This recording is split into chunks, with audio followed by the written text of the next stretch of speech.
يعني ينفع يا عم جوارديولا كده تعمل ممر الارمط وبعد ما تعمل له ممر تهين ارمط؟ ينفع كده يا عم جوارديولا؟ طبعا عزيزي المشاهد، قبل ما تسال الممر الشرفي ده ينفع نشوفه في انديتنا العربيه ودورياتنا العربيه، فاحب اقول لك لا، لان الفرق ما بيننا وما بين الناس دي سنين ضوئيه. خلينا احنا في قصف الجبهه ما بين رياض محرز ومحمد صلاح، ومحمد صلاح ورياض محرز، والمقارنات اللي احنا بنعملها دي، ونسيب الكوره للناس بتاعت الكوره. اعمل لايك وتعالى ندردش في مباراه ليفربول ومانشستر سيتي.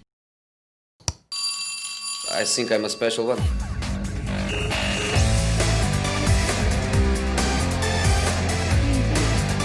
هادي كورة.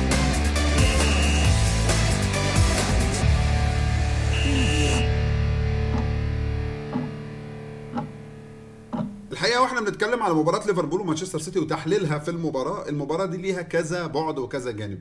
بعد 90 دقيقه اللي اتلعبوا في مباراه تحصيل حاصل مش هتاثر على اي حد، وبعد تاني اللي هو بتاع الملعب او اللعب بتاعنا والاكتشافات اللي بيعملها بيب جوارديولا والاكتشافات اللي لازم يعملها يورجن كلوب. لو هنتكلم على المباراه، فمبدئيا ليفربول متعود في المناسبات اللي هي سعيده ينكد على جمهوره. يعني مثلا نفتكر في اخر مباراه لجيرارد، في اخر مباراه وهيعتزل مع ستوك سيتي، ليفربول خسر 6-1. ادي مباراه زي كده كانت هتبقى 5-0، الليفر بيخسر 4 وهو بيحتفل بالدوري ومعمول له ممر شرفي. فالليفربول يعني متخصص افساد اللحظات السعيده على جمهوره.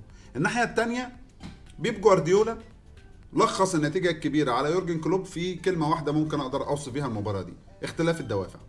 ليفربول لحد قبل المباراه دي كانت عينه على الدوري ولسه عايز نقط عشان يحسم الدوري وغياب 30 سنه، والقصه اللي حضراتكم كلها عارفينها.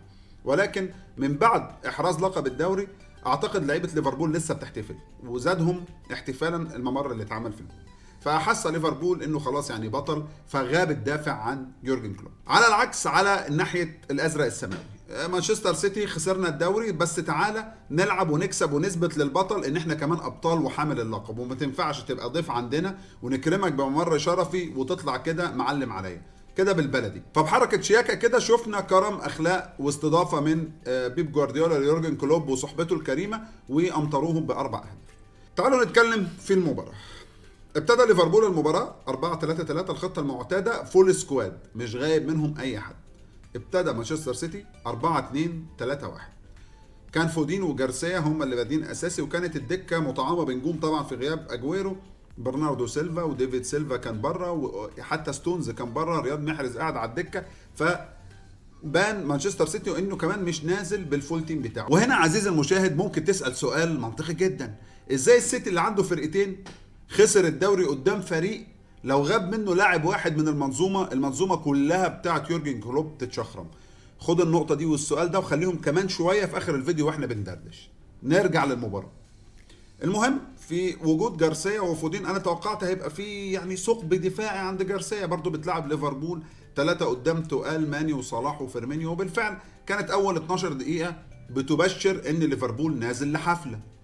كوره ضايعه من فيرمينيو اللي يعني سندها بدل ما يشوتها، كوره صلاح اللي في العارضه، وكوره تاني طولت من سيديو ماني. يعني المباراه حلوه جدا لحد ما المعلم جوميز ارتكب خطأ دخل السيتي بالهدف الاول والثاني والثالث. اول مباراه يستقبل فيها على فكره ليفربول 3 اهداف في شوط واحد، وفرطت المباراه من يورجن كلوب وسيطر بيب جوارديولا على المباراه. فاول هدف والثاني انا كنت هلوم على هندرسون، هقول بص لاعب لسه هكتبها في الورقه بتاعه التحليل، هندرسون بيضيع مجهود فرقه ليفربول. بعد 30 دقيقه اتضح ان ليفربول كلها اوت اوف فورم. جوميز على ارنولد كلهم يا جماعه، على فان دايك اللي بيرجع زي الكوره بتاعت الهدف دي، بص الكوره دي يعني بيرجع فيها فان دايك بيقخر لورا، وده المفروض احسن مدافع في العالم واحسن حارس في العالم بيشيل 4، ونص الملعب كله رايح يعني فابينيو ولا هندرسون. غياب مستوى صلاح ماني، بقول لك اختلاف الدوافع وغيابه عن ليفربول ادى للحاله المزريه اللي انت شفتها في الملعب دي النهارده. طبعا الكلام على فودين وعلى دي بروين يعجز اللسان عن كلام، خصوصا عن واحد زي دي بروين، لان الراجل فنان حقيقي. يعني الراجل حافظ الملعب وعنده 4 عيون، يعني كل لاعب بيبقى بيديله الكرة بالملي، بيخلي اللاعب اللي بيستقبل الكرة ما يبذلش اي مجهود في انه يجري او يمد رجله حتى عشان يعمل كنترول على الكرة بتروح لك متقشرة في المكان اللي انت فيه مش اللي هتبقى فيه. وقرايه الملعب بتاعه دي بروين محترمه جدا. الشيء اللافت للنظر فودين هو مستقبل السيتي ومشروع دي بروين تاني. الواد ده لما لعب نص الملعب كان ممتاز، لما لعب جناح النهارده كان ممتاز جدا. فودين هو مستقبل مانشستر سيتي، ودي الجوهره اللي كان بيتكلم عليها بيب جوارديولا دايما في كلامه وتصريحاته وثقته في فودين. وفودين محظوظ انه يبتدي حياته الكرويه الاحترافيه مع مدرب زي بيب جوارديولا هيتقل من خبراته. في الشوط الثاني لقينا تغييره غريبه، نزول تشامبرلين وخروج جوميز، وينزل يعني فابينيو يلعب تاني كقلب دفاع جنب فان دايك. انا قلت ده حركه فرناندينيو بتاعه جوارديولا، وهنلاقي بطء في دفاع ليفربول، وقد كان الحمد لله. حتى في التغييرات بعد كده بخروج فينالدوم وخروج فيرمينيو كانوا غايبين عن المباراه والسيئين جدا. في نزول اوريجي وحتى في نزول نابي كيتا ما حسناش باي اختلاف حقيقي. لعيبه ليفربول كلها كانت اوت اوف فورم، كلها يعني مفيش لعيب كان بيتعب وزمايله ضيعوا تعبه، الفرقه كلها غايبه. وبالتالي في الحاله الفنيه والدافع اللي عند جوارديولا اللي مديه لعيبته، وفوقان ستيرلينج وفوقان فودين وفوقان دي بروين، كان ليفربول لا حول له ولا قوه. الكلام ده زي ما انا قلت، ازاي فرقه عندها تشكيلتين كانت خسرت الدوري لصالح فرقه؟ اديك شايف يعني لما يغيب واحد او اللعيبه اوت اوف فورم، ادي مستوى ليفربول. وده هياخدنا لنقطتين. النقطه الاولى كنت اتكلمت عنها في فيديو من زمان في بدايه الموسم، الغيابات اللي حصلت في بدايه الموسم، وخصوصا اصابه ستونز واصابه لابورت في بدايه الموسم على جوارديولا. فرق الجاب بتاع النقط ده ايام التعادلات او الخساره من نورويتش والخساره من الوولفز، المباريات دي هي اللي ضيعت الدوري من سيتيزن. يعني انت المباراه دي لو مباراه حسم للدوري، ليفربول كان هيبقى بيعد 31 سنه. فدي كانت اول نقطه. النقطه الثانيه اللي انا شايفها جيده جدا لجمهور ليفربول ولازم ياخدها، هي الحسنه الوحيده في المباراه دي، ان يورجن كلوب عليه انه يفوق ويعرف ان فرقته محتاجه بدايل كتيره جدا في نص الملعب، ومحتاج قلب دفاع يشارك فان دايك على مستوى وجوده عاليه. لان حضرتك لا لوفرين ولا ماتيب ولا جوميز بالمستوى اللي هيخلوك تكمل السنه الجايه بكل الضغوطات اللي عليك.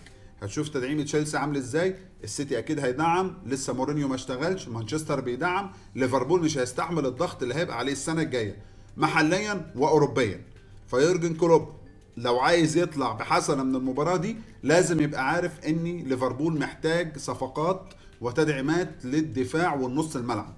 الموضوع عنده مأساوي زي ما بقول لك. خروج المنافسه من بدري قوي والسيتي فرق النقط لصالح الليفر هو اللي سهل عمليه اقتناص البريمير ليج السنه دي. السنه الجايه انت ما تضمنش تعثرات كتير قوي بالنسبه للسيتي. السيتي حرفيا عنده فرقتين يا جماعه، وحقيقي الناس اللي على الدكه في مستوى البودلة.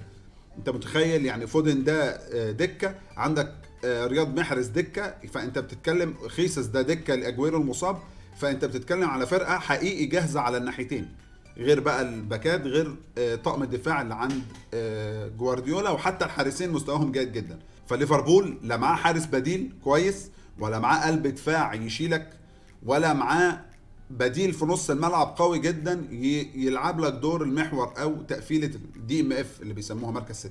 لان كمان انت ليفربول لو اتهز هزه السيتي دي ممكن تشوفه بره التوب فور.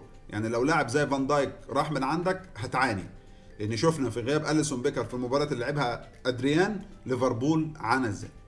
المباراه لا تعبر عن الحاله الفنيه بتاعه الموسم للفرقتين، ولكنها يعني تتمثل حاله الدوافع اللي عند الفرقتين واللي نزلوا بيها ال90 دقيقه دي.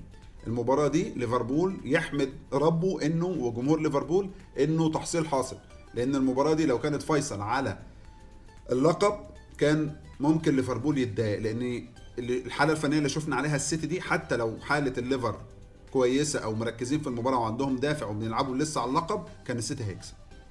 فاذا يورجن كلوب عليه ان ياخد عظه من المباراه دي، ان الفريق يحتاج الى دعم صفقات حقيقي. بس يا سيدي ده كلامنا كده بسرعه عن السيتي وليفربول. اتمنى يكون الفيديو عجبكم، ولو ما كنتش عملت لايك ووصلت الحته دي انزل شويه كده واعمل لايك للفيديو واعمل سبسكرايب للقناه وفعل الجرس لو ما كنتش مشترك. اشوفكم في فيديوهات تانية. الف سلامه.